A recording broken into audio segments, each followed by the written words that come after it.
Discord 5 level inverter நான் design பண்ணி நம்ம பண்ணியிருக்கோம். இதுக்குள்ள அவுட்புட்டு நான் டிஎஸ்ஐயில் காணிக்கிறேன்.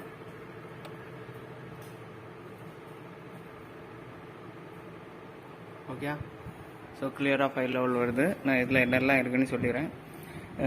இது ஒரு ஹெச் பிரிட்ஜ் இன்வெர்ட்டர், இது ஒரு ஹெச் பிரிட்ஜ் இன்வெர்ட்டர். ரெண்டுமே நம்மளுக்கு வந்து சீரியஸ் பண்ணி நம்ம 5 லெவல் அவுட்புட் எடுத்திருக்கோம். இதில் வந்து ஒவ்வொரு ஹெச் பிரிட்ஜுக்கு வந்து 4 மாஸ்பெட் யூஸ் பண்ணுறோம். ஸோ 2 ஹெச் பிரிட்ஜுக்கு 8 சுவிட்சு.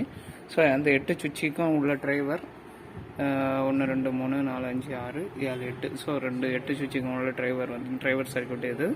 ஸோ நம்மளுக்கு டிரைவர் சர்க்யூட்டுக்கு பல்ஸ் வந்து டிஎஸ்பிக்கு 302010 கண்ட்ரோலரில் வந்து நம்மளுக்கு வந்து ப்ரோக்ராம் இன்பில்ட் ப்ரோக்ராம் மூலம் நம்மளுக்கு வந்து கொடுத்துருக்கோம். எல்லா டிரைவருக்குமே ஐசோலேட்டட் பவர் சப்ளை தேவைப்படுறதுனால நம்மளுக்கு வந்து மல்டி டேப் டிரான்ஸ்ஃபார்மர் யூஸ் பண்ணி வச்சுருக்கோம். ஸோ 2 ஹெச் பிரிட்ஜுக்கும் 2 டிசி சோர்ஸ் தேவைப்படுது.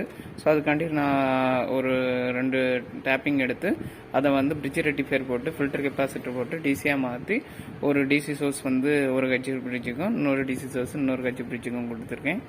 இது ஒரு 6 லோடு கனெக்ட் பண்ணியிருக்கேன். 6 லோடு கனெக்ட் பண்ணி டிஎஸ்ஓ நம்ம அவுட்புட் பார்க்கும்போது நம்மளுக்கு 5 லெவல் அவுட்புட்டு வருது.